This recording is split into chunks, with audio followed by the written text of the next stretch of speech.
Welcome and thank you for tuning to Neptune Knives.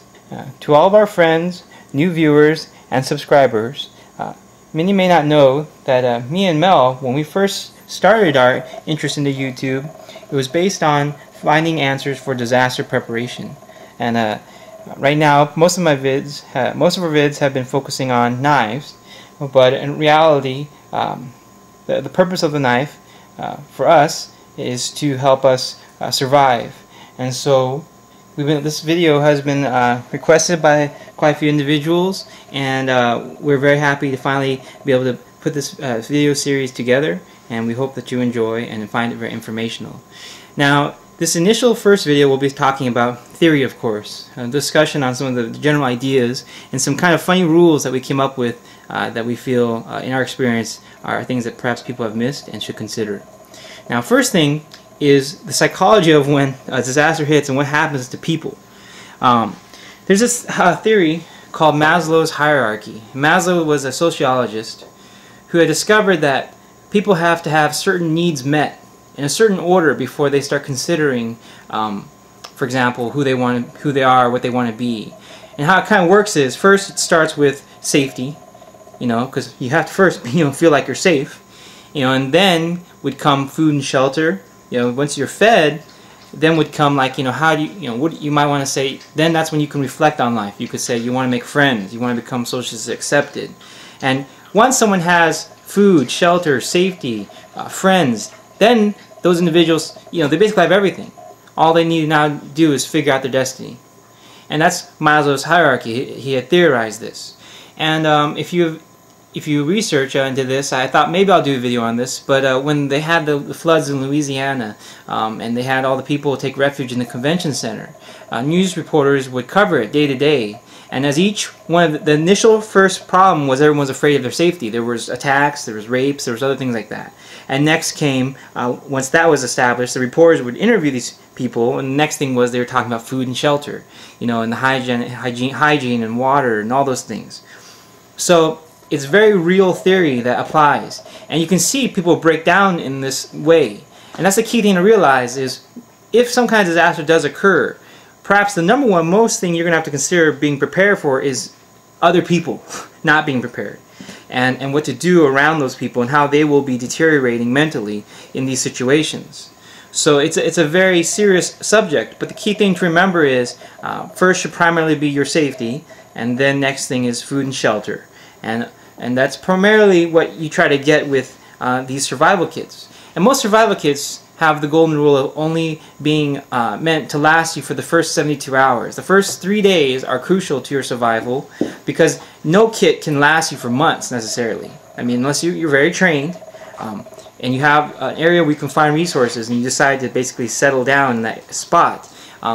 Generally speaking, the best you can hope for is to have these supplies get you quickly able to resupply yourself, whether it be your own energy and your own biofuel, etc., to get past to the next point to where finally you can find something more stable. So, some of our rules we thought we'd like to go over is first, a lot of people don't realize that water is extremely essential for everything. It's essential for cooking, it's essential if you get injured, if you lose blood, if you get sick, if you throw up, if you eat, if you run, if you sweat. I mean, every single aspect of life is based on water. Water is key, essential thing. Now, a lot of these disaster kits don't seem to pack a way to obtain water in a quality manner. And that's the next thing, is all the stuff you pack should be high quality. You can't cut corners. You can't say, let's take a sandwich bag and use that as a backup water bag. I even tried the oven bag because it's more durable plastic. You don't carry, what are you going to do? Hold that oven bag full of water? Are you going to baby that little bag of, sandwich bag of water? It's going to leak. You can't do that. So you have to figure out how to make your kit expandable. Basically, whatever's in your bug out kit should be able to expand to a larger size. If you have a backpack, perhaps you might want to consider packing things in your bag in another bag, so that when the time comes, you can take everything out of that smaller bag that's inside your backpack, use your backpack to hold everything, and now you have an extra bag on you that could use to hold water. So one of the greatest products we've come across is called a platypus. These are 1 liter, And the minimum for a person to have is 2 liters a day. Of course, you could space that out. But these we've been using for months now, and these are extremely high quality water bottles that, because of the clear aspect, one, they have the fact that you're always moving around, all the germs inside just get washed out as you keep drinking it. Two, it is waterproof. They have these for even dog backpacks, and they're very durable. They come with the replaceable caps. They're very affordable, and also you can do the SODIS method of solar pasteurizing, solar disinfecting of water. If the water is only biologically contaminated, you can let these sit in the sun, and they will, after a couple hours, disinfect your water. So these can fold and roll into a flat, small space, and you can pack 2 or 3 of these in your bag. Use them, not use them. But the point is, you can collect water in a professional way, in a good quality, serious, tough way. Very important. Next, of course, would be you want to have a water bottle that you can cook with, that you can use to boil your water, such as one of these. They're steel, that you can actually, suspend, and like I said, is durable and stuff. Okay? No plastic bottles. Gotta have metal and those platypuses. And that's that. Now, next thing would be, less paracord. Everyone always says paracord, okay? Some individuals, they're very good at braiding. They know how to take strands and turn them into rope, basically make rope, and some people can perhaps take the strands of a paracord and make a fishnet if you're intending to just sit there and fish. The point is, there's not that much you need to tie together. You have to really think about this logically. What do you need 30 feet of rope for? Now, cordage is an extremely important aspect of survival, but you might want to consider a variety of cordage. For example, paracord at 550 pounds is not reliable to climb with.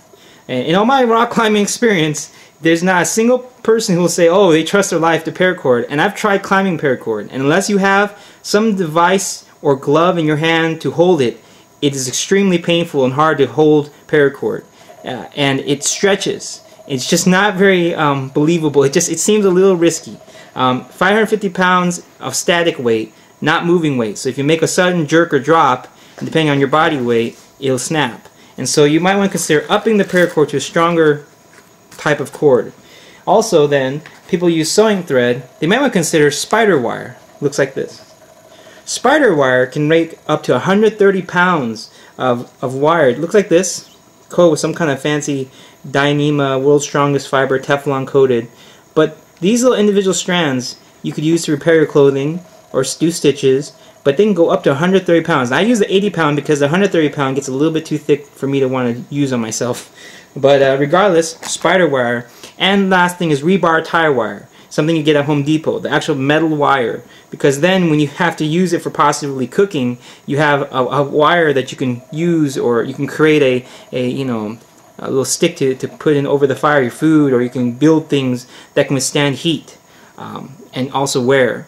So consider a variety of cordage, not just paracord, okay? And also go for the higher strength paracord, so if you ever need to use it for any kind of real tying or climbing, you have more weight at your disposal. Next thing would be also no Velcro, okay?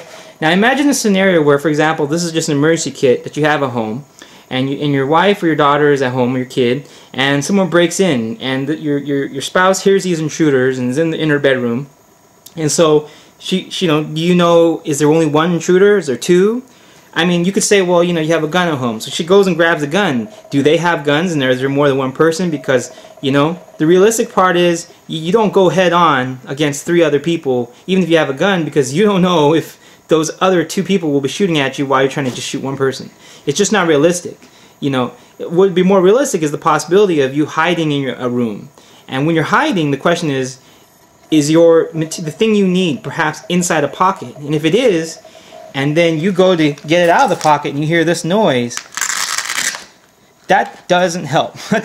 So Velcro is a big no, because Velcro, you can't even sneak up on anything. If you suddenly are unprepared, you need to get multi-tool, I mean, that doesn't help. Whether you're trying to catch an animal, sneak up on a person, get around something, or just get to your tool, it's new rule, okay? The next rule is everything should have multiple uses, okay? everything, if it doesn't have multiple uses, like at least 3 uses, you shouldn't pack it. It needs to be versatile and you know, be able to function in many different ways. And you're trying to go for that so that you don't have to pack as much, because more weight is definitely a burden on your energy supply, your water supply, and those things. And also then the final would be practice. You have to practice with everything, because if you don't practice, then you won't know, for example, that a folding spork is crap because you can't use it to stir things with because it'll unfold on you.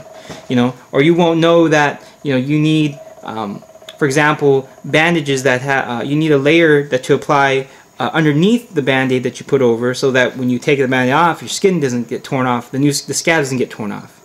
You know, you need to practice with everything so when the time comes, you're efficient and you don't waste resources and waste time and possibly break equipment because you have to test it at that moment. You know, that's why it's important, and I do these tests beforehand so you can know when the time comes what your options are without losing anything and wasting materials. So bear in mind, that's our intro to this subject, and it will cover my actual bug out bag kits and my EDC in the following videos to come. And I appreciate you guys' support and watching, and until next time, stay tuned.